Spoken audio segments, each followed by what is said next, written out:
Assalamualaikum. Respected speakers and attendees, it's a pleasure towards your presence in person today. My name is Rafy, and I welcome you all to the Institute of Regional Studies on this beautiful. As a part of strengthening regional climate resilience program, we are having this roundtable discussion on tipping points. Having said that, we are joined by an excellent panel today to talk about resilience against irreversible changes and forward-looking options. Let's proceed to the roundtable discussion entitled as Tipping Points, Overshoot Scenarios, the Point of No Return.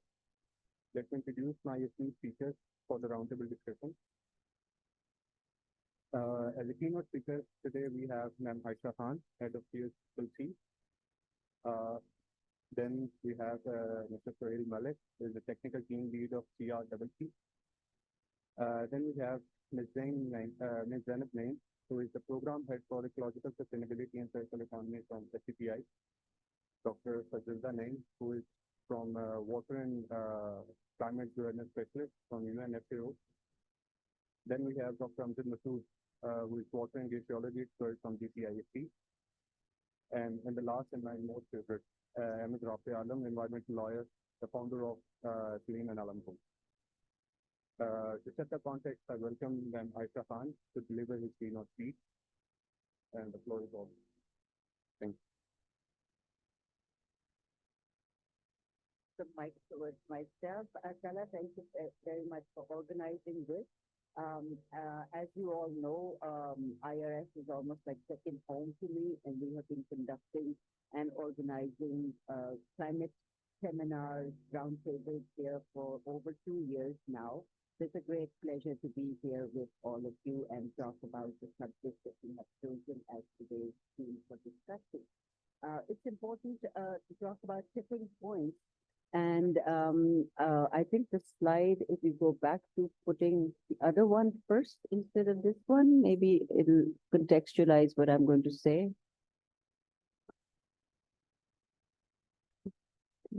Really, I put 2 slides, so my office must have messed it up. Never mind. I think most of you who are here have been following the climate journey and are very well aware of the developments that have taken place over the last 30, 40 years, and how every year we have renewed hope about something that is going to change for the better, and we don't see that change taking place, or at least we don't see that change taking place at the pace at which we think that the planet will remain within safe threshold. So I think that is why this topic today about the tipping points, the world has 9 tipping points, and most of them have to do with water. If you talk about the Greenland ice, if you talk about Antarctica, if you talk about the boreal forest, if you talk about the rainforest in Brazil, if you talk about the coral reef, biodiversity loss, everything relates to water in one way or the other. I had brought 2 slides with me to kind of build on those 9 tipping points, but I think the point that I want to make here first to set the context is that when you refer to a tipping point, essentially you're talking about a critical threshold. If you pass that point of inflection, you are going to have irreversible damage. The other point is that with tipping points, you have reinforcing loops. You have a momentum that develops and that builds up and that picks up that energy and that speed against which then you become helpless. In the climate lexicon, when we talk about tipping points, essentially we're talking about all the tipping points that are going to trigger a planetary crisis. And we're soon approaching most of them. In fact, some people think that we've already crossed the tipping point as far as 1.5 is concerned. So I think why I brought this slide with me is to bring the conversation closer to home and to contextualize it, because there's not much that we can do when we talk about the Greenland ice sheet, or when we talk about the boreal forests, or when we talk about the rainforest in Brazil. But certainly there is something that we can and we should and we must do when we talk about the cryospheric space that we occupy. And we in South Asia occupy the vast cryospheric space that is spread between countries of South Asia. We have about 10,000 square kilometers of glaciated land. We have permafrost over here. Cryospheric changes, patterns, behavior will impact us because we rely on that critical water source, which is our frozen water reservoir. So two things are going to happen here. When the cryosphere is going to melt more rapidly, we are going to have accelerated flooding, and we're going to cope with disasters for which we have seen we have very little capability, as seen last year in the floods of 2022. And the second is the increase in the sea level rise and the threat to the coastal towns that also extend over almost 1,300 kilometers in Pakistan, all the communities and all the industry that is located close to the coast. Water also means food security for us. Water also means energy security for us. So we have to look at the tipping points that we will face. So I'm not going to take very long, but just, talk about the water security aspect, and we have hydrologists here who will dive deeper into that issue and tell you how much water we get, how much is there anticipation of loss in mass and volume at source. And I'm talking about at source because the Indus draws almost 40 to 50% of its water from glaciated water sources. It is also a transboundary source, and therefore it becomes doubly contentious. First, there's the possibility of decreased flows, and second, there is the possibility of the upper riparian diverting your flows. With food security, I think we need to remember that already we are 40% food insecure. We are almost like 18% acutely food insecure, and food security is declining every day because of the changing climate, because so far we have not invested in enough research to switch to cropping patterns that are going to give us high yield, less water, high intensive cropping agriculture. In energy, we have a long way to go in the NDC. Our tipping point will reach when we cross that threshold. Right now, 62% of the energy that we use globally and within Pakistan comes from fossil fuels. The transition is not going to be easy, although we have indicated that ambition that by 2030, which is just 7 years from now, we will switch to 60% renewables. But there seems to be no indication of any infrastructure that is going to be put in place for us to achieve that target. In disasters, so far, we are losing something like 3.79 billion annually, and this is likely to increase because, like I said, going back to the HK cryosphere, till 2040, it is projected based on modeling that there will be increase in flooding. So we are going to have all kinds of disasters from the cryosphere to the coast, which is going to create tremendous problems for us. So our tipping points are right here at home that we need to address. Our increased population, Rafy and I always discussed it because he feels the population maybe is not an issue, but I think there is some disconnect in how we look at population. I look at a population growth which is unproductive, in which they're not being utilized, in which they still need all the basic utilities. They will need the water, they will need the energy, they will need food, they will need all the resources for which we are degrading the ecology and the environment to create that loop to be able to take care of the basic needs of people. So we're going to have a large population that we cannot cater to, and we will have societal conflict. So eventually what we see is tipping points are going to trigger a crisis of human security for us within the country, with spillover effects across the border because we are part of this region. And the region also is highly unstable, and the relationship in countries between regions are highly tenuous. So when you put all that into one basket, you see that we're headed towards a major tipping point, which is going to challenge not just our human security, but our national sovereignty as well. So I leave you with those thoughts, and thank you so much.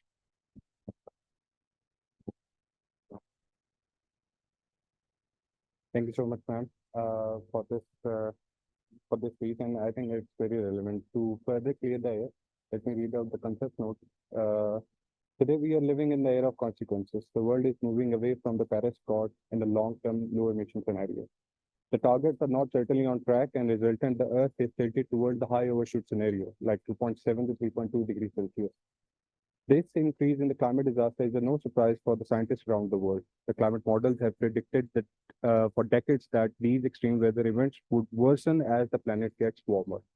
We are currently at 1.2 degrees centigrade, and you can see what is happening around us. The projected impacts due to insufficient action will exceed hard adaptation limits, and some impacts will be irreversible, as ma'am just mentioned about our cryosphere, what is happening around it. So, according to GSC synthesis report, which is published in this month by UNFAO, limiting global warming or limiting warming to 1.5 to 2 degrees centigrade, the polluters need to cap 43% or reduce their emissions by 43% by 2030. Tipping point is a threshold which is certainly caused by the global warming it becomes irreversible, and if we further apply for interventions to reduce the damage, it will not succeed in a manner which we want to do. As the world gets hotter, the several tipping points are becoming very likely active. One of them is the collapse of Greenland and West Antarctic ice sheets, which could lead to significant level of sea level rise. Environmentalists like me are becoming alarmist as the rising signs of planetary dwelling resilience, which is manifested to breach the planetary boundaries from its safe limits. So the planet needs transformational decisions and urgent implementation that could influence for our future, if not centuries, if not millenniums, then must be centuries. And to understand these issues and the craft the way forward, we are having this roundtable discussion. A tipping point, a point of no return. To start the discussion, I will open the floor for the question, and just clear it. Every speaker have 5 to 7 minutes to conclude their answers. So I will start the question first from Sohail, from you, sir. Could we achieve a balance between fossil fuel emission and carbon capture and storage technology that would keep the temperature below 1.5 and prevent further global warming, sir? Thank you. Thank you very much. I think Aisha has given a very good start on the tipping point. But moving on to the carbon capture and fossil emissions, I'm talking about fossil emissions. I think first we have to understand. I'm very cognizant about prices, so I'm going to stick to that. But we have to be cognizant that there are positivities and there are negativities on the issue, on the whole overall issue of emissions. I mean, we are globally, we are transiting to renewable energy. That's a positive. We are using energy which is becoming, which is produced efficiently. That's another positive. We see industries kind of getting into more green and clean methodology. That's also another positivity. We see reuse, recycle, reclaim, all these things are all positive. Then we see negative emission technology. They are both, they provide solutions both on nature-based solutions and technological solutions. But this is all, for technical and scientific people. I would really go back to the basic.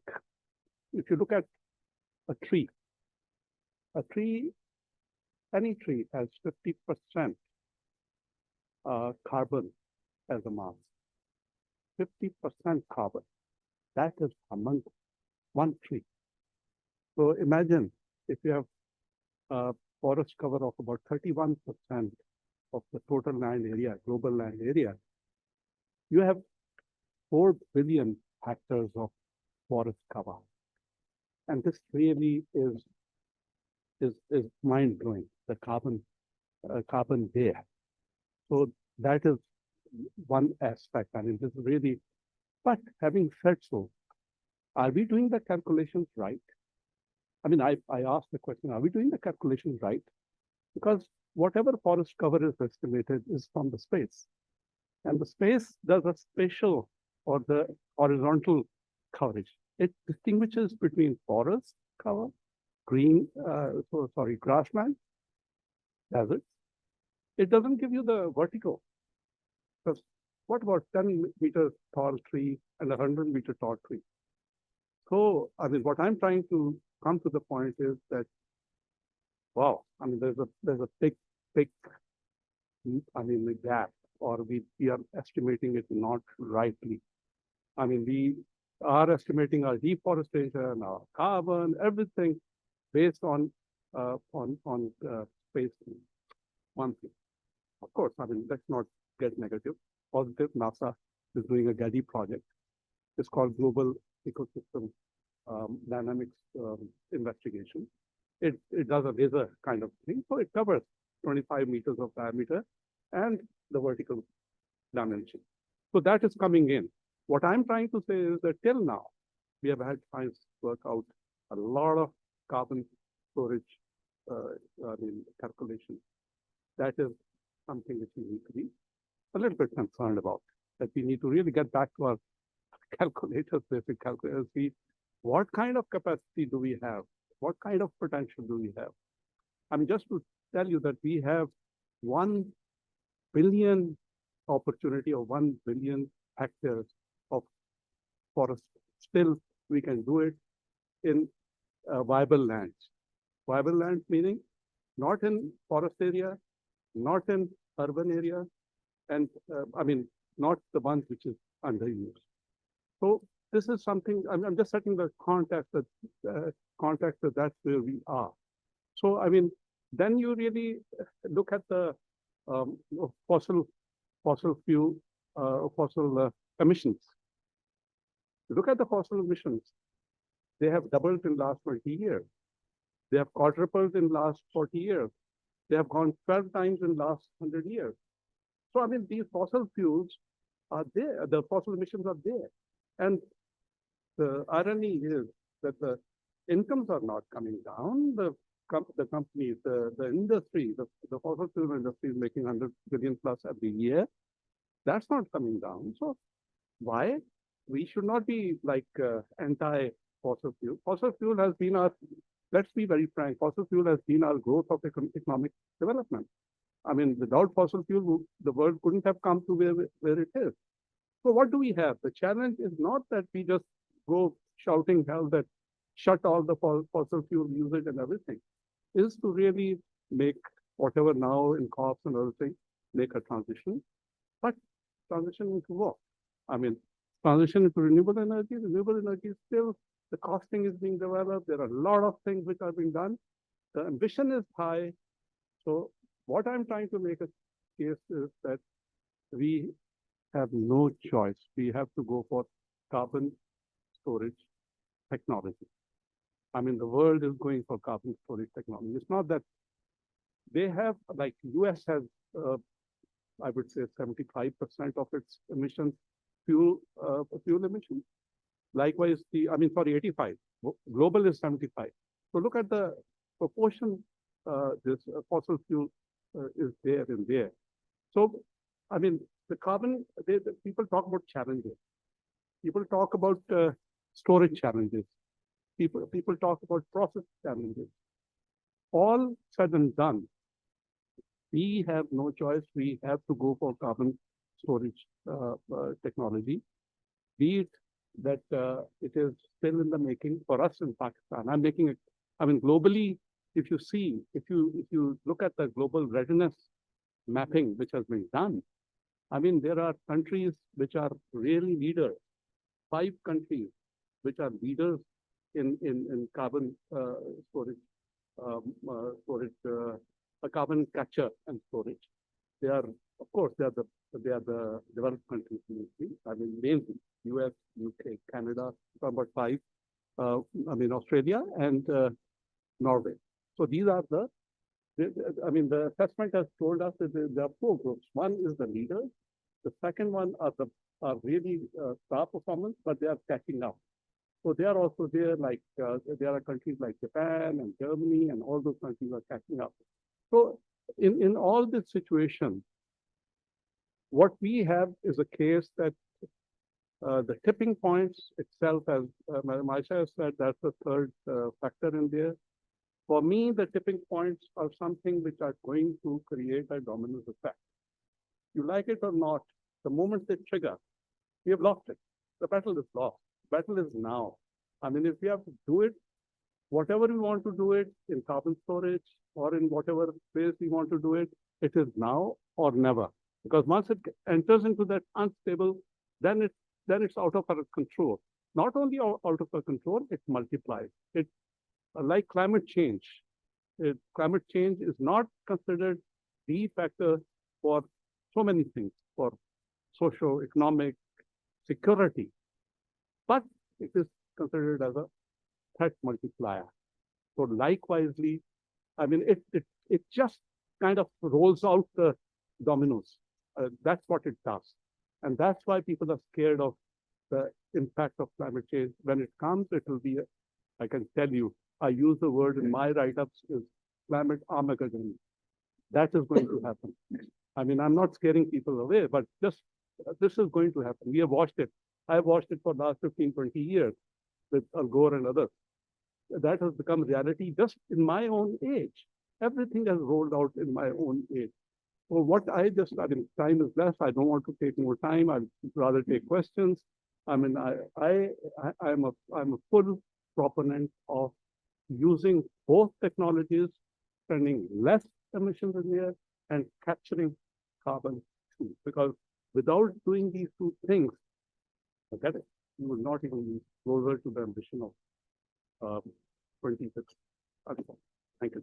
Thank you so much, sir. And to add this one more point is this, the European Union Climate Services, which is one of the top meteorological services in the world, actually quoted this that the last 3 months, June, July, August, is the hottest on the planet Earth ever recorded. So the disaster is right in front of us, and I want to show you something, which is a study published in last week in Postom Institute, in which they study the planetary boundaries. Okay, how resilient we are, how the health check of the planet, that how healthy the planet is. And if I can get the presentation on, I can show you the results of it. The study actually started back in 2009. The second phase was delivered in 2015, and the last one and the third one is delivered right now in the last week. And in this research project, they checked all the 9 boundaries completely, assessed them. Climate change is just one of them, not all of them. So is it working now? So the conditions are very alarming. As American Institute of Oceanic Studies published infographic from the month of August, in which they entitled multiple the disasters were in 2 digits, which they represented in a single month. And in the last 3 months, we actually faced more than 100 natural disasters around the globe, which happened only in the millennium. So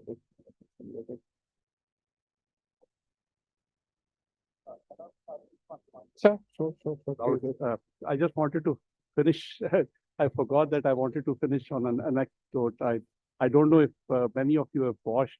There's a very interesting video on, I think it was a House hearing or Senate hearing in the US, where the chair is grilling the EPA head. And I mean, the chair was a denier, the climate denier. I think you must have seen. And he was really being very, I mean, I would say, he was making fun of the whole thing. And he asked, just out of blues, he asked EPA head that, do you know what percentage of carbon dioxide is there in the atmosphere? And she was mumbling. She started to, because this is something you just can't ask us like, she said, I'll come back. He said, no, you're talking about emissions. How much is the percentage of carbon dioxide in the atmosphere? Then she, I mean, kind of, he says, go ask your staff even. Then he asked his colleagues. I mean, if my age guys, if you've seen Price is Right, a TV program, he talks about Price is Right. Just say something, some figure. Now these guys know that if he's saying that means the figures are low. So they say 5%, 7%, 8%.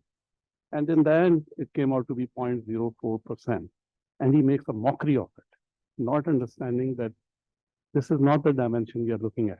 I'm going to stop here. That's the kind of denial in some high minds is there. So it's not only science, it's not only other things. We need to really communicate, need to spread what the reality is. Indeed, sir. Indeed. And just wanted to show you if it's working.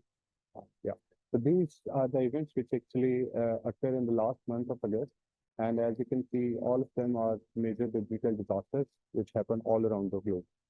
And in Pakistan, if we talk about, we have a flood in Satluj River in which we actually rescued 100,000 people from the bank of it. It's a huge number and it's getting very normal in this year. As you can see, there are multiple cyclones, there are multiple precipitation cycles, multiple heat waves. And in this year, we have this omega cycle, omega block, which actually happened. If we talk about this and the study which I'm discussing previously, the first was done in 2009, and then we only have 3 boundaries. जो हमारी safe limits by the safe limits of the planet Earth. If you can see, the green line is the safe limit, and the red representing our approach right now.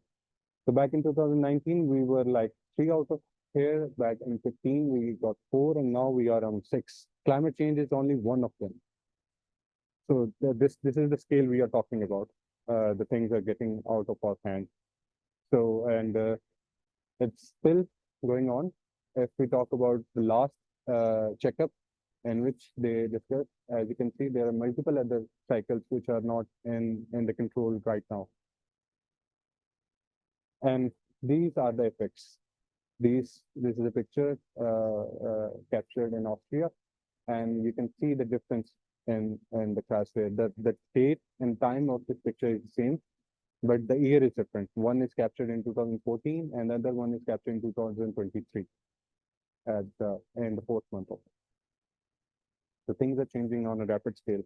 This comes to my next question to Ms. Zainab. Ma'am, what are the safe limits for climate zones in Pakistan against these planetary boundaries which I just mentioned? Thank you very much, Talha. I believe after listening to Ms. Aisha Khan and Mr. Sohail Malik, I do understand there's still hope for Pakistan, but if I talk about in global perspective, there's no hope left. We have already crossed the threshold, and globally, we are at a verge of a big disaster that we haven't seen yet. But for Pakistan, there's still an opportunity because we haven't been the contributors to climate change yet. But we do have the potential to become a contributor in a few, maybe decades, or maybe in a few years or so. Although, as Ms. Aisha mentioned, we have committed NDCs and the just transition, it still lacks the sort of momentum that is required. I believe our targets are still very ambitious. We cannot achieve those targets. That is not going to work for us. However, we need to align our, we need to set our house in order first, because we need to align our actions, our policies, according to the climate action that is required. Pakistan has an opportunity. For instance, as Talha has shown you the picture, the discussion about the planetary boundaries, it almost started almost 15 years ago, when scientists decided that we need to set science-based targets to commit to climate action. And now almost 6 out of those 9 boundaries, we have crossed the tipping points. But again, carbon dioxide used to be a threshold for measuring one of those tipping points, that is climate change. And it stood for like 280 ppm for almost 10,000 years. And then it is now around 417 ppm, which has crossed the threshold limit of 350 ppm, which was considered a safe zone. So that means it has no reversal now. And only ozone is one of the one of those tipping point that we have seen it has rebound, or it is within the safe limits. Why? Because we banned the chemicals that were affecting the ozone layer. But for climate change or for carbon dioxide, we are still not sure how we are going to reverse it. We are still working around it. So if I talk about Pakistan, I think the major issue is we do know that the industries, certain sectors, they're polluting, they're abstracting. As Ms. Aisha said, it's a water security, it's a water case regarding climate action that we need to work on. we know that industries are abstracting water from reserves that are very essential to keep our climate profile in check, to maintain that balance that we have, that we must in Pakistan. But I don't think that since like last 30 to 40 years, we were able to provide the sort of guidelines regarding, keeping this in check in Pakistan. We are still lacking at our policy angle. So we have made a lot of progress in terms of developing policies, but we are very good at paper. Though there is realization regarding climate action now, I believe in 2010-11, when we had our floods, when we had our heat waves, at that time there was still skepticism around climate change and climate action. It was considered that it's a normal thing to have floods within 10 years time frame. People did not realize it much what it's going to cause, what harm it's going to cause. But now there's understanding, there is awareness among the people that yes, climate change is happening and we need to control it. I was going through some articles a few days back, and there was an article that flowers are blooming in Antarctica. That's not a good sign. Then there was another article that permafrost is thawing. That is not a good sign. Permafrost, what is permafrost? It is the stored carbon that exists, that has been there in Earth for like thousands of years, and now it's releasing because of the extreme temperatures. It's too hot to be September. We do realize that. We are almost stepping into October, and it's still so hot. It's not normal. We get these allergies more now. We used to blame it to pollen, but why do we have more pollination now in September? We are skipping spring season. Last year, as Salha mentioned, we are now having more disasters, frequent disasters. Last year, there was no spring season. We directly jumped from winters to summers. And we had unprecedented heat waves, and we do realize what happened next. There were gloves and floods. This year, we had hailstorms during spring. And where did we experience those hailstorms? In areas where there were standing crops, so food security, the spillover effects that we are facing. Now, what needs to be done? We need to identify the zones, as Sohail Saab mentioned about carbon capture, carbon storage. Yes, we are still, that's still a far dream for us. But if we start working on setting science-based targets, if we the industries, the private sector, they do have these CSR guidelines. They're now ESG is a buzzword, even circular economy is a buzzword, that they want to show they're working around climate change, but they cannot do so in Pakistan unless and until the public sector, the experts that even we are sitting here, we give them the right guideline that no, this is pollution, you need to stop doing that. No, we need you to report data. Plastics is becoming a huge problem in Pakistan. Why? We do not have our own waste management. We do not have waste sorting system. Unless and until we strengthen this waste management in our country, we cannot blame people that they are causing waste. We do not have a reporting mechanism for the polluters, right? So it's really good to blame others that they are causing pollution. But if we are not having our own house in order, this is not going to work. It has been a blame game, as you mentioned. Environmentalists have now become alarmists, but it's not going to work if we keep on blaming. We do understand COP is just around the corner, but even last year we were sitting right here when Ms. Aisha Khan was, I believe there was a session, pre-COP 28 session last year, and there were a few questions around, do you think loss and damage will be established? And people were hopeless, but we saw that because of our diplomatic efforts, L&D got established. Like it was announced, not established. And now people are like, we are still in denial if the modalities will be settled. There are consultations happening now that loss and damage, climate reparations for the developing countries, they have to be in place. You have to do something at COP28, but still there is again hopelessness. We can only pray that it gets established because we need it. We are facing the brunt of something that we did not do. This is true for now, but this is not going to be true for future if we do not put our own house in order. We are not able to calculate the local level data that is required. We do not have the district level data. Even if we have, we are not working around integrating that data within our policies, within our set of actions that we need to work. Last government did some really good work around developing good policies that had both approaches, top down and bottom up. But is that going to work if we do not implement those strategies at local level, at very bottom level? So I believe that still there's hope for Pakistan to mitigate the actions. There's still hope if we work around carbon capture storage, if we develop carbon markets, to provide some sort of incentives to the industry so that they are attracted towards climate action. But it's I believe it's still, we do have time, but still our priorities are not set around keeping climate action as our topmost priority, whether it's in the policies, whether it's in the actions. Thank you. Thank you so much, Ms. Zainab. And there's another thing which I want to show you, all of you, that what we are trying to say by meaning कि हम किस चीज को बचा रहे हैं. Okay.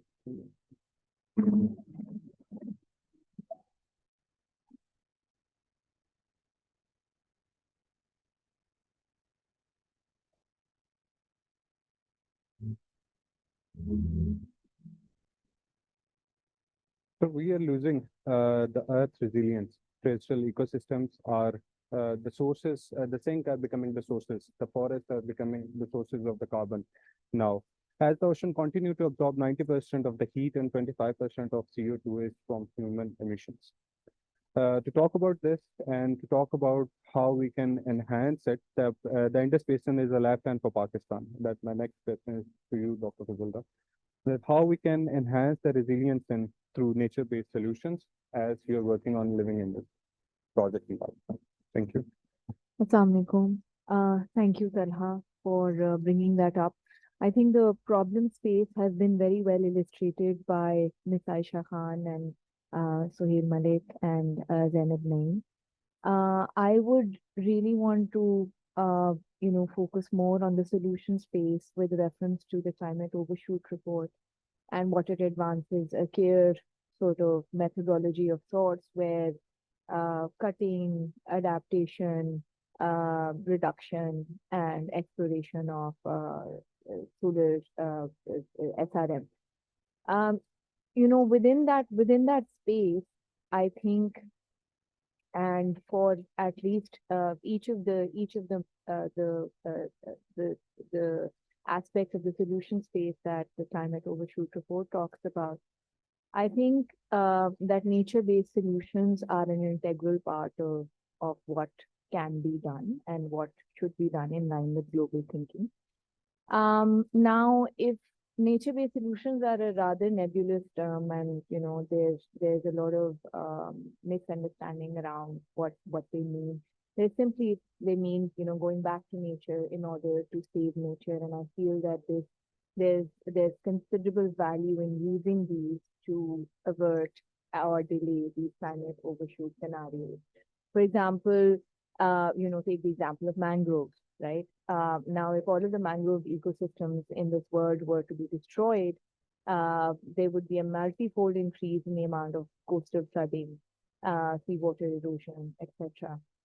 Talking about the mangroves, there's a number of ecosystem services, and this is where the value comes in.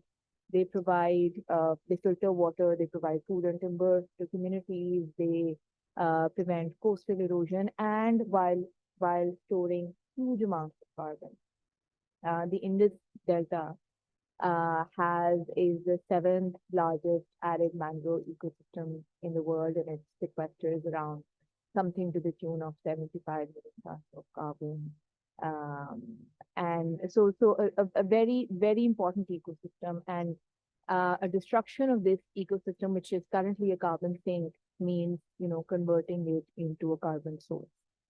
Similarly, you have, if you talk about urban flooding, one of the nature-based solutions for urban flooding is the establishment of urban forests. Now, again, a range of ecosystem services provided by urban forests. They lower temperatures in urban areas, they make urban heat waves more bearable, they clean, they deal with urban pollutions, foster urban wildlife.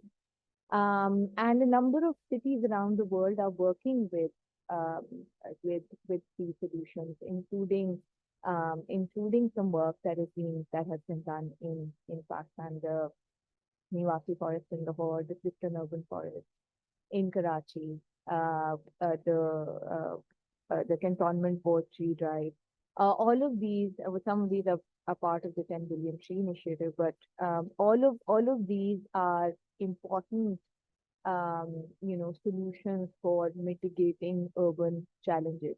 Now, China is going as far as, establishing smart cities where even the roads are made out of porous asphalt, where, rain that falls through is going to percolate into the ground and help in recharging, not just avert urban flooding, but also help in recharging the groundwater, the aquifers underneath. Heavy cities, which is one of the most model cities that they've made, is one example. Another very, very important means of nature-based solutions or avenue for action is wetlands. Now, wetlands are, if you think of forests as the nature's lungs, you've got to think of wetlands as the nature's kidneys, because they provide very, very important ecosystem services. They filter water. They can remove up to 60% of the heavy metals in the water. They can remove up to 90% of the nitrogen and phosphorus that comes in. And so wetlands are now being used as a low-cost method of filtration, of wastewater purification. Wetlands not only do that, but they're amazing as far as their flood water storage potential is concerned. So 1 acre of wetlands is able to store, for example, up to 1.5 million gallons of water, right? Again, wetlands are amazing as far as their ability to act as a carbon sink is concerned. So restoration of wetlands, world over, wetlands cover what, 3% of the Earth's surface, but they have the potential to sequester up to 1/3 of the carbon present in the atmosphere, right? So tremendous value in restoring these natural means of carbon dioxide removal that nature has created. And this is what brings me to the Living Indus Initiative, which is an umbrella initiative that was launched by the government of Pakistan in 2022 after the floods.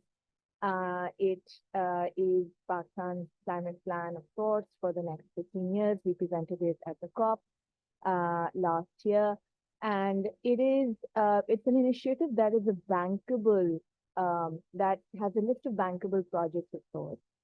Out of that list of 25 bankable projects, all of them are based on green infrastructural solutions, nature-based solutions, ecosystem-based adaptation approaches, as opposed to just gray infrastructural solutions. And they're very much in line with what global thinking in the area has to say, both for adaptation and mitigation. They're public-private partnership based. They have a community meter. They're designed to be implemented in partnership with communities. They include things, actions that developed countries are taking. For example, giving rights of legal personhood to the Indus River and to the basin, along with its sub-ecosystems, the terrestrial ecosystems, the freshwater ecosystems. So giving rights of legal personhood to your natural systems within the Indus Basin. It has, Zainab talked about plastic waste. It has initiatives such as establishing zero plastic waste cities along the Indus.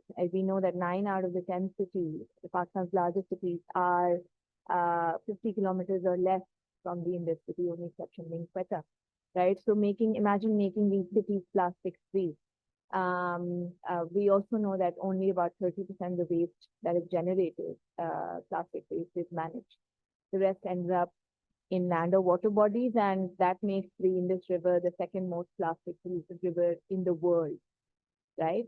So a lot of the initiatives under Living Indus, and there's a full list online, but a lot of the initiatives under Living Indus are based on using riverbank filtration, for instance, for drinking water supplies, using these very natural wastewater treatment mechanisms, restoring wetlands, increasing protected areas, forestation drives, integrated coastal zone management, and consolidating all of the work that is currently being done and projecting it, extending it into the future.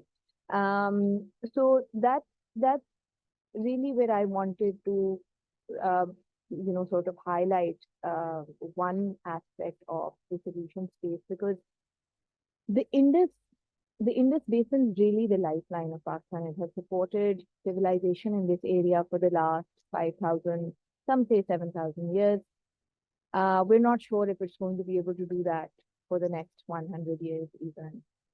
The Indus Basin is home to about 90% of Pakistan's population. 3/4 of its economy, agriculture depends in Pakistan depends on the Indus Basin.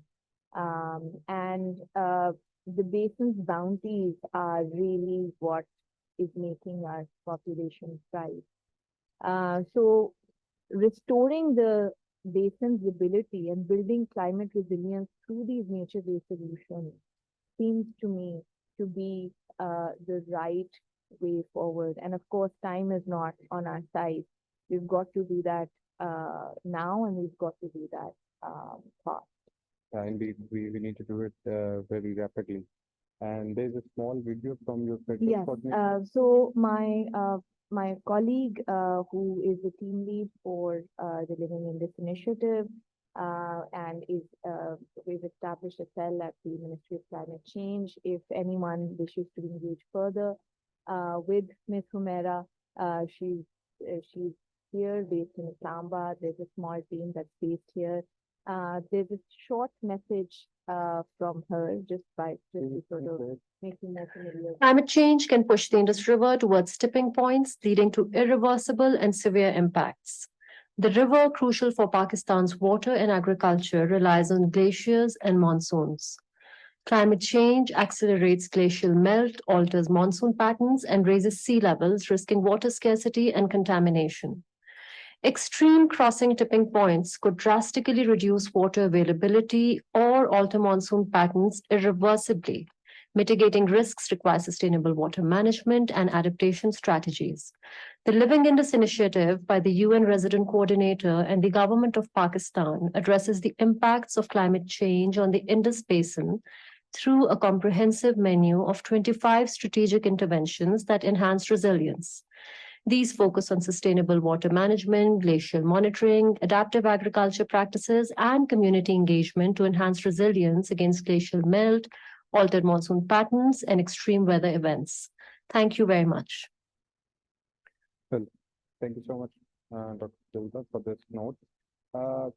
Just moving back towards those scenarios which are not, I mean, it would not cause an abrupt collapse, but the Earth is actually pushed into a sphere which we are not known to it before this time. And I want to show you small points, tipping points, which are present on the planet, and all of them are connected with each other. The one is connected to the next one. As the research which I shared with you earlier is published by this. These are the 16 tipping elements, the large biophysical systems that we have scientific evidence that it regulates the state of the entire climate system on Earth. 9 of these 16 are showing signs of instability.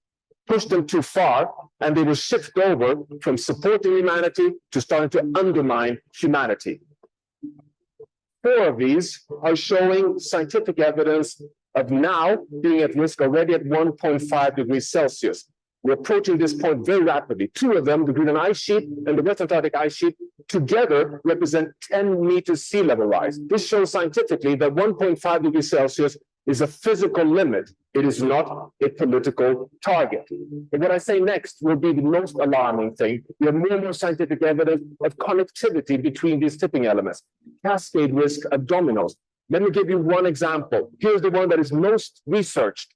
Greenland ice sheet, accelerated melting, warming 4 times faster than the planet as a whole, releasing cold fresh water, slowing down the overturning of heat in the North Atlantic, pushing the whole monsoon system down further south, causing droughts and forest fires over the Amazon rainforest. One more tipping element system, locking warm surface water in the Southern Ocean, accelerating the melting of the West Antarctic ice sheet. The North Pole is connected to the South Pole in regulating the stability of the entire Earth system. Dear friends, scientifically, this is not a climate crisis. We are now facing something deeper: mass extinction, air pollution, undermining ecosystem functions, really putting humanity's future at risk. This is a planetary crisis.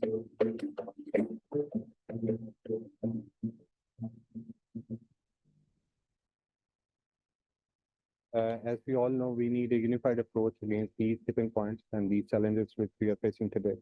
This comes to my next question, to Dr. Amjad. Sir,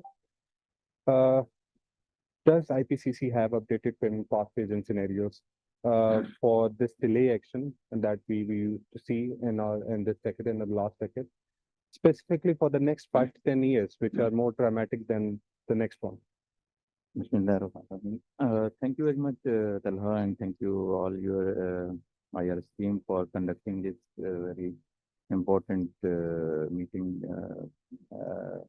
I would say a few words about my institute, GCISC, and also about IPCC, but specifically for those who are not well aware of these. GCISC is a Global Climate Change Impact Studies Center. It works under the shadow of Ministry of Climate Change and Environmental Coordination, Government of Pakistan.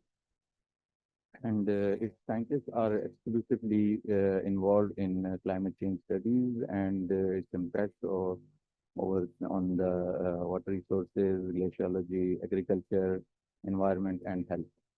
And accordingly, we in our center, there are 3 main sections of regarding these studies: climatology and environment, water resources and glaciology.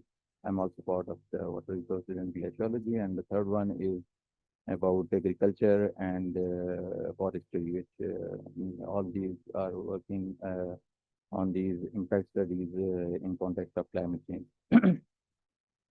So, other than our main mandate of hydroclimate modeling and agroclimate modeling, we are also working for the making of global greenhouse gas inventories, and also for nationally determined contribution and disease. And along with these, also recently started work on transparency framework of Pakistan. And other than these, now I come to the IPCC. IPCC is Intergovernmental Panel on Climate Change, and it is intergovernmental body of United Nations.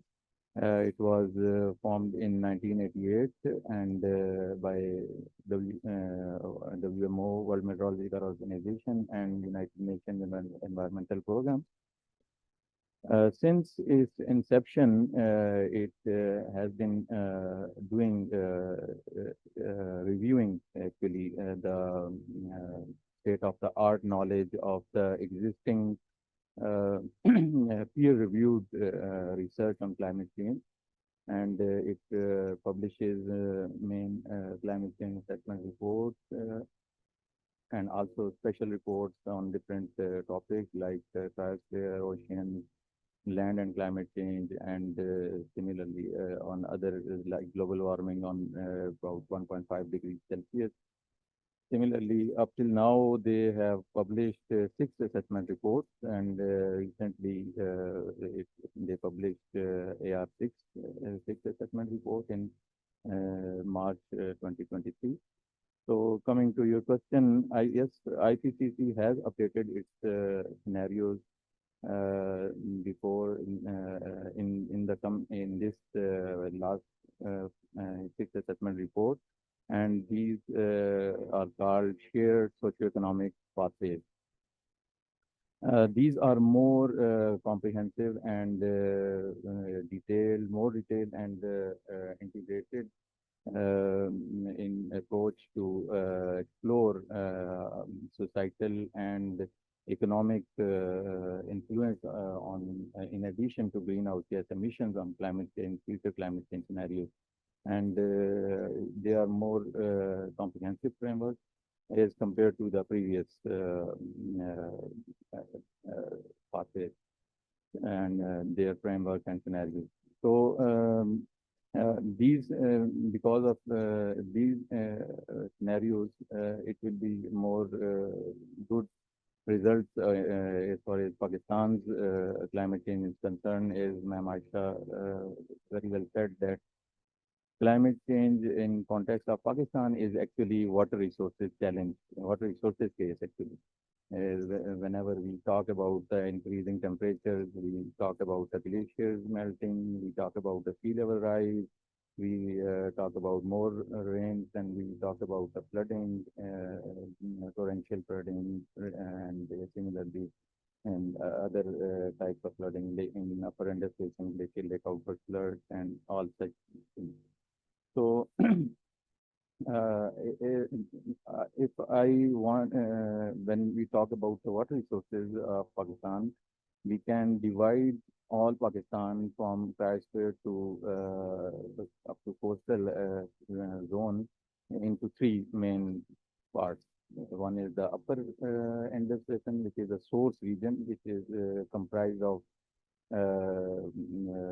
glaciers and snow and permafrost, and we are heavily dependent. Our economy is heavily dependent on this source region because more than 60 to it's about 60 to 80% water is coming from these spheres. So in our rivers annually. So that's why we are heavily dependent on these. So as our agriculture is the main stake of our economy, so these are very much needed water resources. So, but the problem is in our upper Indus Basin, we don't have measuring stations. Large network of station is not available. Only up to specifically more than 5,000 meters, we don't have any station, long-term stations. Although people tried for short-term to install some stations, but we cannot measure at the upper elevations and we cannot monitor specifically what is happening there. So that's why these scenarios are very helpful in terms of monitoring our glaciers, in terms of monitoring our cryosphere, permafrost, all these things. So coming to downstream, below Tarbela, there is water use region. And all our dams and reservoirs and all such water structures are there. And more than 90% of water resources are using in agriculture sector. And that's why it is very important to increase our good practices of for irrigation to boost up our agriculture. So also the water scarcity problem we are facing, it is per capita water availability is decreasing day by day, and also there if you go downward, transboundary water issue is also we are facing that we are sandwiched between India and Afghanistan. Although we have treaty underwater treaty between India and Pakistan, but still there are things like climate change issue is not addressed properly in that treaty. Also, groundwater portion is not specifically addressed. So we need to talk, we need to do dialogues on also this so that we can address these things. And similarly, with Afghanistan, we need to make some treaty in terms of water resources so that both countries can benefit from each other in terms of flooding and water resources issues. And then coming to the last part near the Arabian Sea coastal areas, we below Kotri, which is the last structure of our water resources, there is always a problem of environmental flows that we don't have. Most of the year, we don't have sufficient water availability over there, due to which mostly species and biodiversity is affecting there. and also the people livelihood is also affecting because of it. So I think these scenarios will also contribute good in sense of water resources and climate change of Pakistan is concerned. Thank you very much. Thank you so much, sir. Thanks so much. Indeed, I think it is very important to understand because the world weather is presenting a paradox to us. In many regions, the conditions are unprecedented and not seen before in our lifetimes. Yet, we are more predictable than ever. And the private companies are coming in, which are using AI like Google, Nvidia, and Huawei. They're building forecasting models which could predict much earlier than the traditional ones. So, having said that, there is a recent development in world politics in which the senior US politician actually said it in the United Nations General Assembly that climate problem is a fossil fuel problem. And they actually filed a report into the high courts in the US to sue those fossil fuel companies. Let me share a video with you.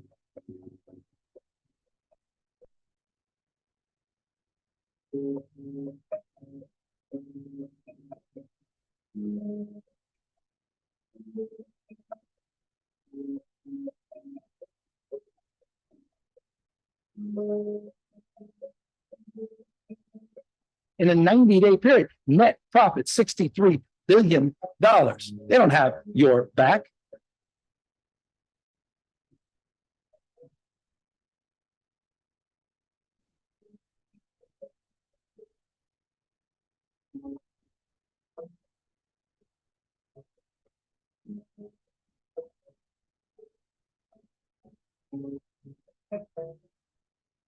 And just to add a little bit more into this, I just want to, it came to my last question, which is towards you. How resilient the state of Pakistan is against those tipping points as we discussed earlier? And does the government of Pakistan have ambitious enough NDCs in regarding to the long-term low emission pathways? Thank you, Dara. Let me preface my rather short answer to that question with a couple of things. The Earth's ecosystem has been in balance since the last ice age, the last 150,000 years. And it has allowed the ecosystem balance, human beings to use agriculture to support a human civilization. Greenhouse gases in the fossil fuel economy that we're now tied to, that now threatens this balance. The UNFCCC that was entered into in 1992 sought to stabilize greenhouse gas emissions and to prevent any dangerous anthropogenic impacts on the climate system, on the Earth's ecosystem.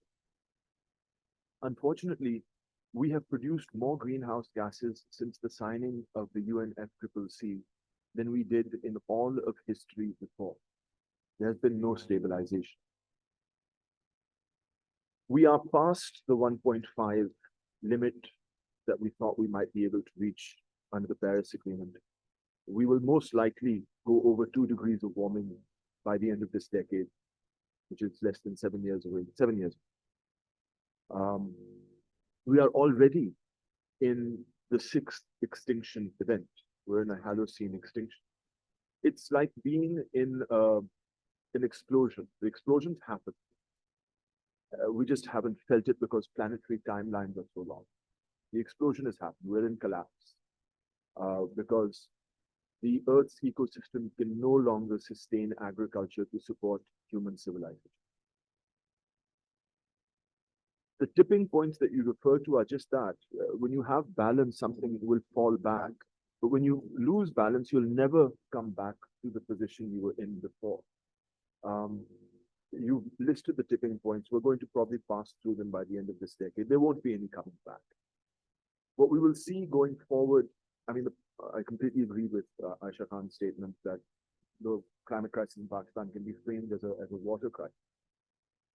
But in the immediate coming years, with temperatures increasing as quickly as we see them already, I fear that in Pakistan, we will see not thousands, not tens of thousands, but hundreds of thousands of people dying because of heat waves. Simply put, the wet bulb temperatures where, a few hours of exposure at 90% humidity plus at 35 degrees centigrade, you'll just die. There's no alternative. And for the amount of people engaged in the agriculture sector, working outdoors, even in our urban areas, it's going to be a tremendous catastrophe. But I don't know what we can do about it. We have nationally determined contributions which seek to reduce Pakistan's greenhouse gas emissions by investing in renewables. The bill for that is well over $150 billion to imagine that transition, which is money we just do not have. हमसे तो IMF नहीं होता. So that's like a dream. It's in no way can be premised as something that's realistic.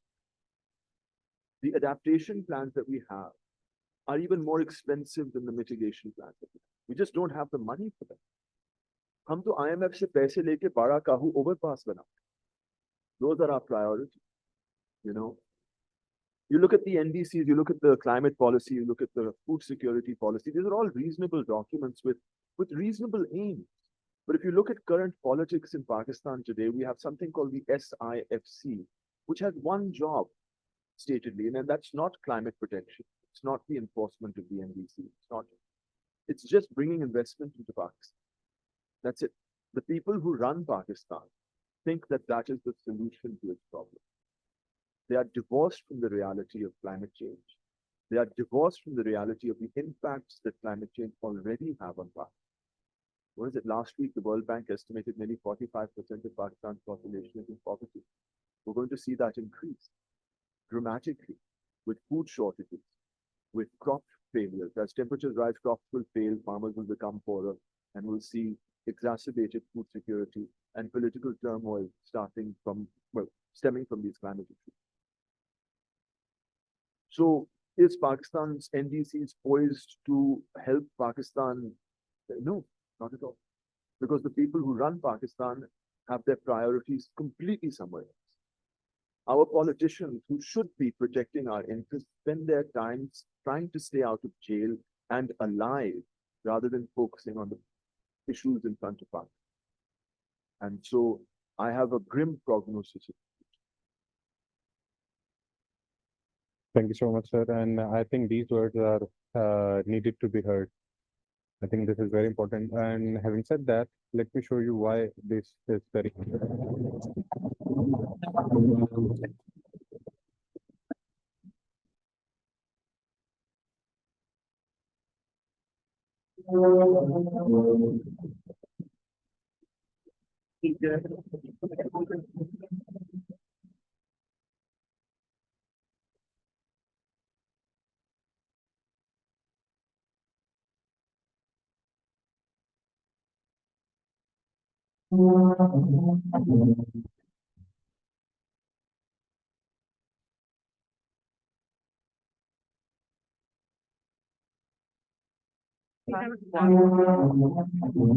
The collapse due to flood.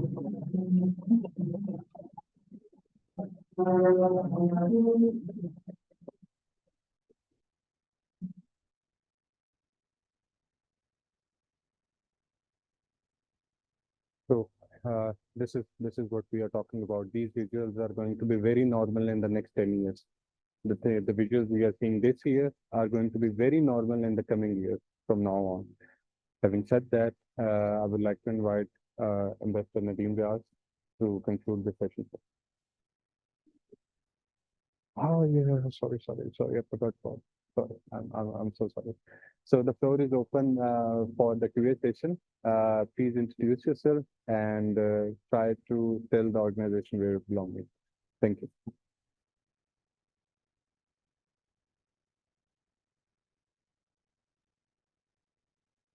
Welcome everyone. My name is Ali Jabir and I am environmental journalist from APP. I had a general question to the panelists that we have very much, celebrated our success at the COP27, but this COP28 would be a different scenario. But we have seen that before this previous regime, Pakistan's strategy was more focused on nature-based solutions. It come up with very innovative kind of ideas in Glasgow in COP26. But all those initiatives were later on shelved or somewhat obscured by other projects.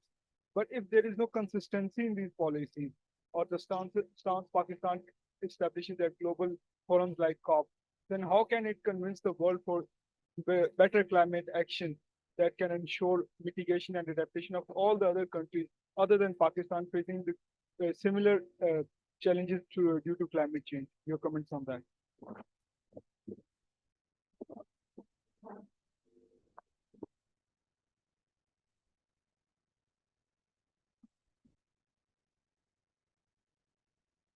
Hi, my name is Ali Imran, and I work for an organization called Club de Madrid. It's an organization of 118 former prime ministers from all over the world. I have been working with the ministry on this national adaptation plan, but the two questions I have, one from Ms. Aisha Khan and one from Ahmed Rafy Alam Saab. Like we are talking about the impacts of climate change on this on various species on planet, but while we talk about human, there are certain groups which are more vulnerable to the climate impacts.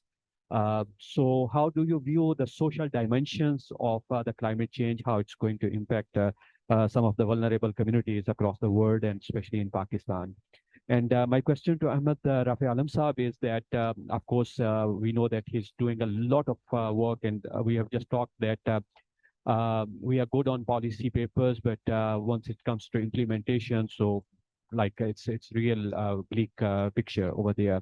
So I want to ask Ahmed Rafy Alam Saab that we are talking about loss and damage fund, we are talking about other climate finance actions, but at the same time, within our national budget for 2023-24, if we are just putting 0.03% of GDP on climate response, how we are going to implement some of the beautiful climate change policies and national adaptation plan and other documents? Thank you. I think in response to the first question that was about the NDCs and not being taken forward, I don't think that's entirely true, because the process was taken forward and the Recharge Pakistan is very much part of the previous government and the present government strategy, and a huge amount of funding has been secured with the help of the Ministry of Climate Change to take the living in this forward. Similarly, I think other initiatives that were placed in Glasgow on the agenda were all very ambitious, but not necessarily grounded in reality, because it was not envisaged where the funding for those projects would come from. So I think any government is more than happy to take ownership of an agenda for which it can secure the necessary funding and take that process forward, because climate change is, I think, across party lines, and governments do realize that that not taking ownership does not add to political mileage, but takes away from them. So I think from what I have seen, every government does want to take on those elements that it can actually have a realistic anchor in which to place it. With regard to your question, I think a very pertinent point, because globally the most vulnerable will be left behind, and in Pakistan that's going to be no exception over there. We already have, I think, huge inequity built into our social system, and that is going to be exacerbated. So climate change is not going to do anything new or dramatic. It's just going to increase the poverty trap for those who are already mired in trapped poverty and make things worse for them. So what we need to think of is transformative changes that have to be made part of an essential part of the national adaptation plan, and that cannot happen without economic resilience and shifting the paradigm of our development agenda to make it more equitable, to make it more acceptable, to make it more inclusive, to make it more participatory, and that means a shift in governance. unless we're able to bring that around, I think millions who are living a very deprived life will continue to get affected disproportionately by climate change. Thank you for that question about the Ministry of Climate Change and its budget. Look, it's absolutely correct that the Ministry of Climate Change has a very small budget, but its role is very limited. If you think about it, it reports to the United Nations on Pakistan's implementation of its agreements. But if you look at the subject matter of climate governance, you look at how we need to make our agriculture more adaptive, how we need to make our irrigation more resilient, how we need to reduce transport emissions, how we need to control livestock, how we need to do waste management and urban management. These are all provincial subjects of governance. So I don't see a problem in the Ministry of Climate Change's budget being 0.03% of GDP. My concern is what are the provinces doing to fulfill their responsibility on climate governance? Has there been effective communication between the Federation and the Ministry of Climate Change and the federating units, the provinces, so that they can properly understand and carry out, climate resilience or climate governance? And I'm afraid that the answer is no. We're very lucky that Sindh and KPK have their own climate action plan, but the breadbasket of the province, Punjab, has no climate program or agenda whatsoever, and neither does Balochistan.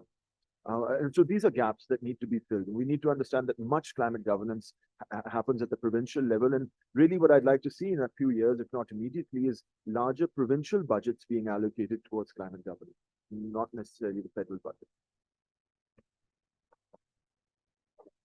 Yeah, please.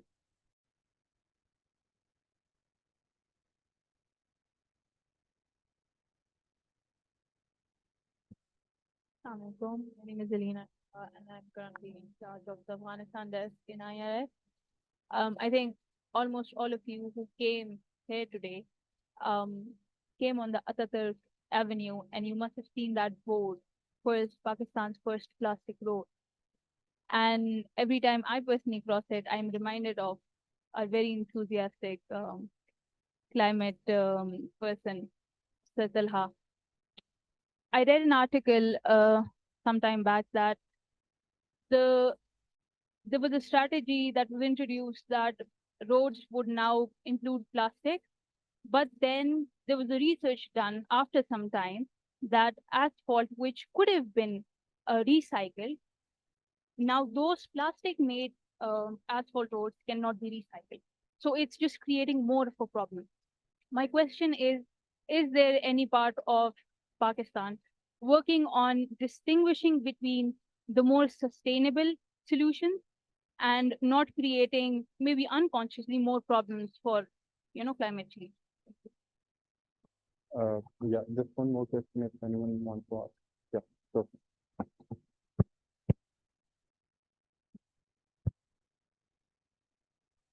My name is Arash Khan.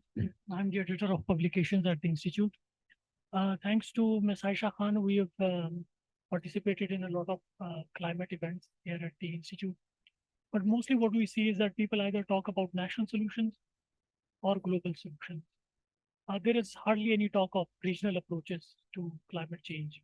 So is there anything happening at the regional level? Granted, there is acrimonious relationship between Pakistan and India on the one hand and India and China on the other. But I think these are the three countries that need to play a role. So if there is anything happening, we need to know. If not, we need to know the reason. Thank you. Thank you, sir. Just one more. Okay, sir. Yes, sir. Assalamualaikum. I'm Naeem Ahmed from FCDO, and my question is not as a UK civil servant, but as a Pakistani. Do we need Minister of Climate Change, being a line ministry, and so much to do? Should it be housed somewhere in the Prime Minister House or in the Planning Commission? Would that be the answer?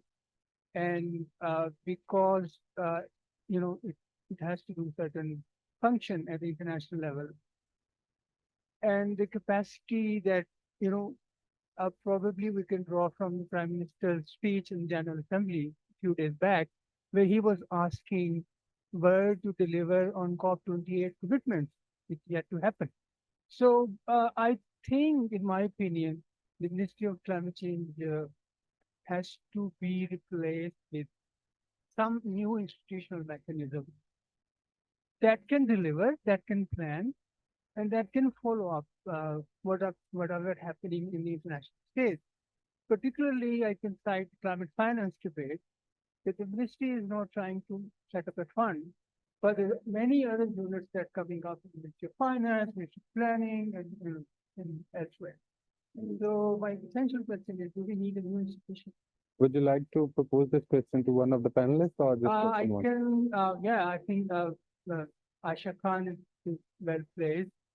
Okay. Rafy, being institutional and the legal side of it can also. Okay. But we will start with the first one, then move to the second one. You want something? Thank you for a very important question. I work on circular economy, but by qualification, I'm an environmental science student. I'm doing my PhD in environmental science, and this is one of the main key pillars of research that we are conducting at this moment, and that is plastics and how upcycling and recycling can be integrated.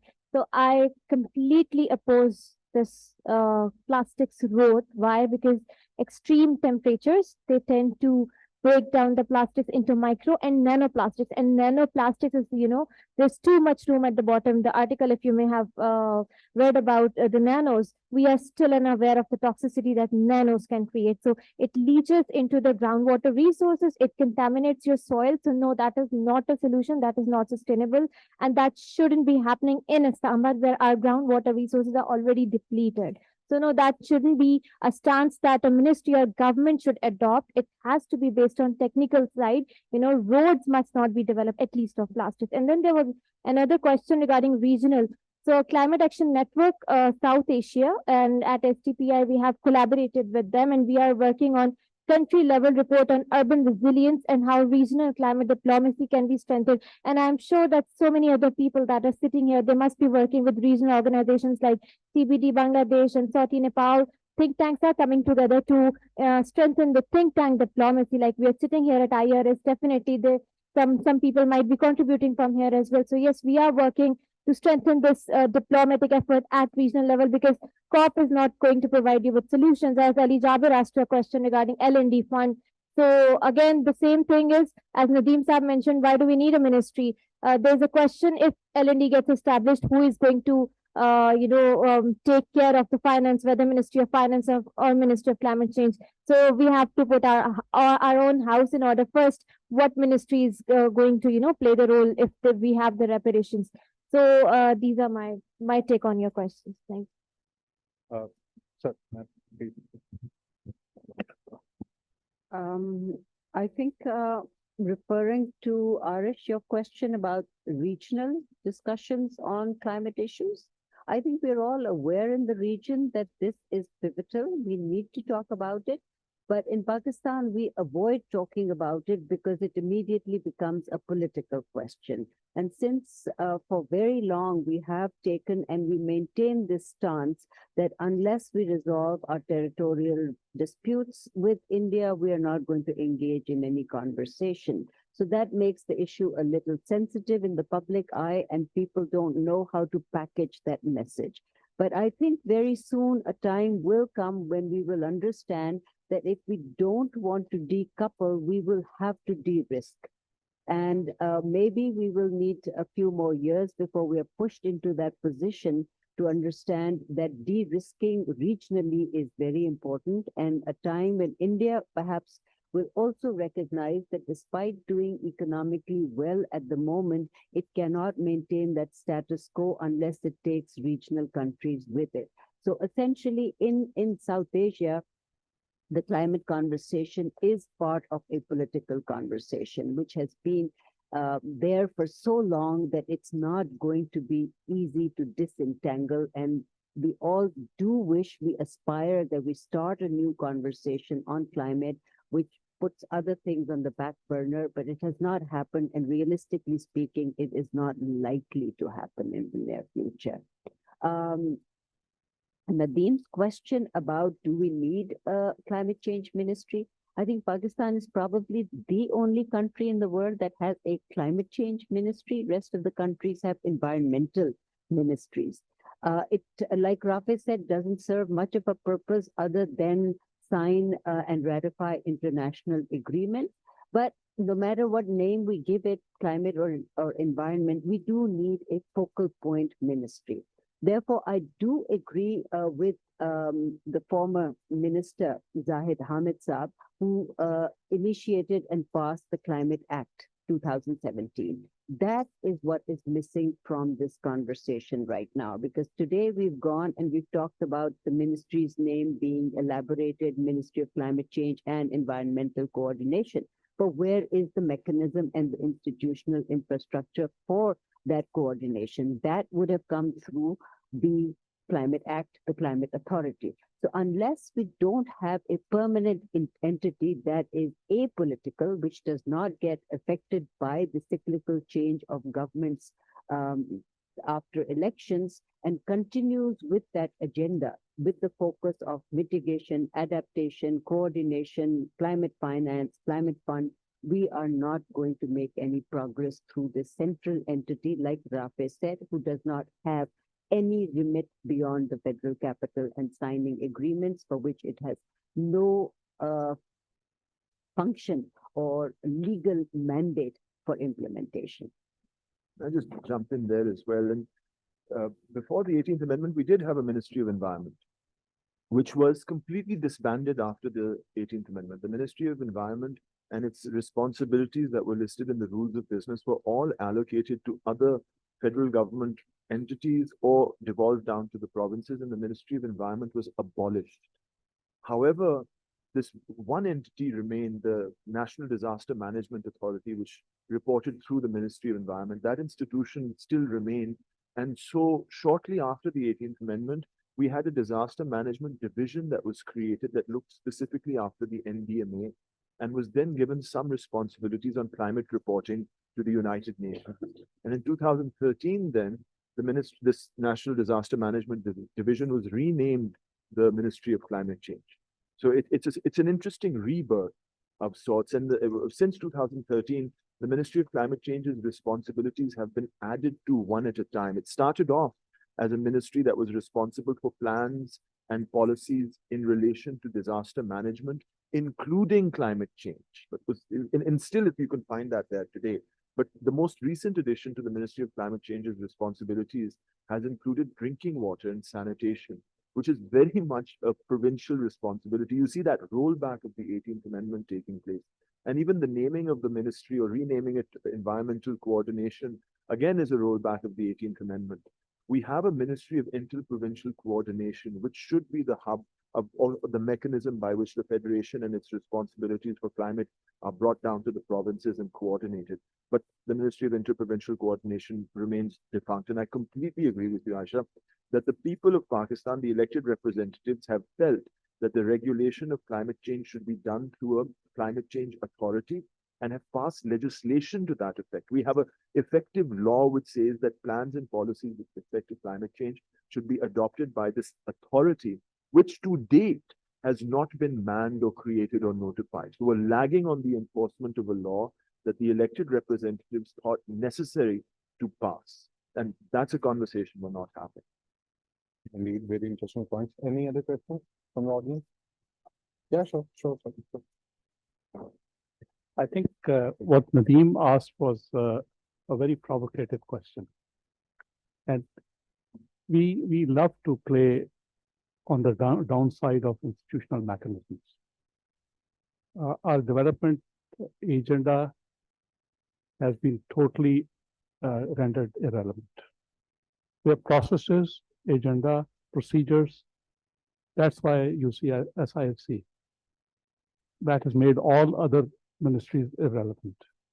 So, I mean, it's a point. It's a point to consider. I think Naeem asked the question to put a spark in there, that it is really a point where we need to rethink what kind of a governance structure which will fulfill our immediate, medium-term, and long-term aspirations. One, we have to get out of the debt trap. Two, we have to come back to the economic development pathway. And all these things with climate change, with security, with other things, you have to address the poly crisis. So our institutional mechanisms at the moment are not working. I mean, I want to make a very blatant statement, but these governance structures are not working. I've worked with 150 governments. And I tell you, we are confusing the issues. We are just trying to put one nail, put a square in a round circle, trying to kind of find short-term solutions. I mean, just to give you an example, the top 3 policies is of Chile. And Chile has put it in a very nice, it just is a systematic way of putting your hierarchy of processes. We don't have a hierarchy of processes which start from which point and which goes to which point. Everyone, like somebody mentioned that there are climate funds being created in each ministry. There have been offices being created. There have been units being created. I mean, it's just a totally confused setup. I mean, we need to redraw. We need to really, this is an opportunity for us to redraw the governance boundaries. I'll stop. Thank you. Exactly, sir. And we have one more question. And I think that this is only for doubt delays and the action which are done by the fossil fuel industry. We have these kind of delays in our implementation. Hello, my name is Rafy. I'm in the development sector. Following on from Aisha's point about population and climate change, it's a huge issue, but people seem to be not taking it too seriously. I mean, 14 years ago when I started out in the development sector, population control, the burgeoning population, it was beginning to have a very bad effect on Pakistan's development indicators. With climate change now into the mix, it could get worse, and it will get worse. So how do you see us going in the future? How can the government adapt to this changing scenario? And then it is a changing and a fast sort of developing scenario. I think this is a very big problem because we have limited resources. Our economy is sluggish, has been declining. So we do not even have that opportunity to bring in from outside what we cannot provide the people ourselves. So if you have a population that is growing at, and I'm not even sure what the correct figure is right now, but the last I heard is it's growing at a rate of 2.4%. This is the highest growing, other than perhaps Afghanistan. Nowhere in the world will you see a country that has made progress that has not managed supply and demand. So our demand is far exceeding the supply. And if we continue at this rate, and if we factor climate change into it, and let's just for a moment assume that maybe the water from source will melt and only provide us 50% of what we are getting today, that will mean water shortage, that will mean food shortage, that will mean a lot of other things, energy scarcity. So we will just not be able to survive and we will implode. So the good news is that for the first time, I heard the Population Council saying that they are getting more traction on this from the government. There is now some sort of thought policy being put into it, and they are trying to see if they can at least start building a narrative to get a buy-in, because in the last 30 years or so, we've seen that we stopped completely talking about population. But now, again, we have picked up that rhetoric. So let's hope that it picks up, some kind of momentum, and they do have some kind of matching strategy also to convince people that fewer families maybe or lesser mouths to feed will help. But in the near future, I really don't see any buy-in from the community because we don't have a communication strategy or a policy that is giving people the comfort level, do things. For example, in Bangladesh, we say it's the women who came into the work field and therefore themselves realized they cannot be burdened with multiple pregnancies, so the population went down. In other places, we see economic incentives also being a factor for this. or a better quality of life, or a general awareness, or social securities which people give to older people in pensions, etc., which make them feel they don't need to rely on their children, but they will have the state that will take care of the senior citizens. We have nothing in place, and yet we ask people to reduce their family size, which they see as the only social support in the future in their old age. So I think unless we get things straight and we know what is it that we want and how people will respond, we will not find much traction with it. Thank you so much, ma'am. And by this, I'm handing floor to Understanding Raj. Please conclude the session. Thank you. Bismillahirrahmanirrahim. Thank you very much. It was a pleasure listening to all of you. Aisha, I'm sorry I missed your speech because I was at Tatia's University delivering the lecture.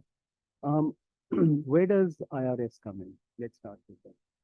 I mean, 3 years ago when I took over, basically we were talking about environment, we were talking about strategy, we were talking about geopolitics, that's all what we were doing. But working with Aisha and we established an exclusive program at IRS to look after environment. And I think that's very important because right now you actually have to educate the masses. They have to know that what is the problem with environment, how is it going to affect them? Because the basic thing is people don't really know that what you are using, what you are doing is going to affect you in the years to come. If you look around the table, we used to have, I think about a year ago, we used to have these plastic bottles.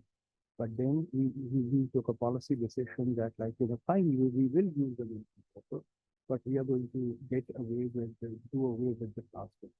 I think it's very important. I couldn't agree with you more about population. We did a study and at IRS, going to all the provinces on population and food security. And it was really surprising because people refused to use the word policy planning. They said, why don't you use the word policy management, family management? Because planning is something it has got connotation. I still remember growing up in the late 60s, there used to be so many advertisements on policy planning, on family planning. But right now, you don't actually talk about it. Yes, there is a problem of a governance. And somehow, Pakistan, you have to credit Pakistan with making very good policies. But then at the same time, we refuse to implement them.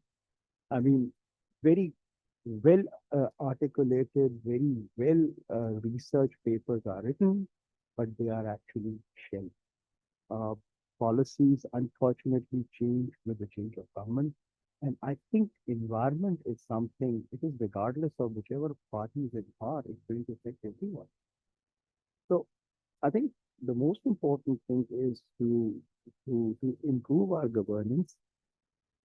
We keep on advising the various ministries, the National Security Division, and we write very short policy papers on issues. And we send these advices to them, but then as a think tank, we have no hand whether those recommendations are taken into account or they are to be implemented. But what we found on environment was that the approaches to tackling various issues in all the provinces are different. The capacity issues are different. The actual issues in the province are different. So I don't know. I mean, I personally feel that the 18th Amendment did a great disservice to the country because there is no overarching mechanism of ensuring that a policy which is made at the federal level is properly implemented. And there are lots of issues which are with the provinces, which they do according to what they feel like. And there is no mechanism to ensure that they do what is in their interest and what is in their national interest. I think environment should also be an essential part of the curricula of not only students at the primary level, but also it should be taught as a subject at the university level.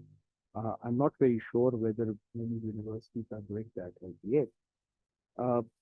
Harish, is there like, I mean, obviously, given the political relationship between Pakistan and India, when you don't talk about anything, having a regional approach, even to climate change, at the time being is difficult. But just like it was mentioned over here, it's only a matter of time.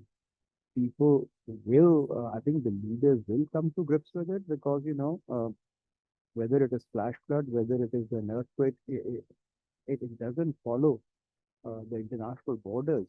It actually goes across borders. So that's something which has to happen. I think climate change is a reality. That the title says it all. The tipping points, and you show the documentary which actually was all over. Like it was Asia, it was Europe, it was Latin America, it was all parts of the world. So I guess all of us are going to be affected, and one important aspect in which I think we are very vulnerable as a country, it is the security aspect. Because when you have climate change, you have water shortage, you have food security issues, you have a population which is growing at, I don't know, 2%, 2.4%, nobody knows the exact figure. So you will eventually have an issue of security. So people who, because I served in Africa for 3.5 years, and they were saying that a hungry man is an angry man. So when you have hunger, when you have poverty, what do? You are bound to turn towards crime. You are bound to turn towards extremist ideology. So I think events like this, which we have as a think tank, we want to have more of them. And the aim is to make the people aware of a threat which you don't see, of a threat which is there. And you have to actually press upon the policymakers to do something to mitigate the harmful effects of climate change. I would like to thank everyone for coming because you added to the knowledge, you added to the database of IRS, and as a think tank, we really want to take things forward on climate change. We really look forward to the upcoming COP. Let's see what happens.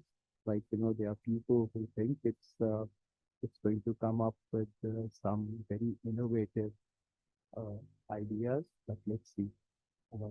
Thank you very much for being here, and thank you everyone for contributing, because I think all the things which you said, and Alina, yes, I used to always wonder about this that road which has a lot of plastic, and I think you answered the question. Thank you very much for being here.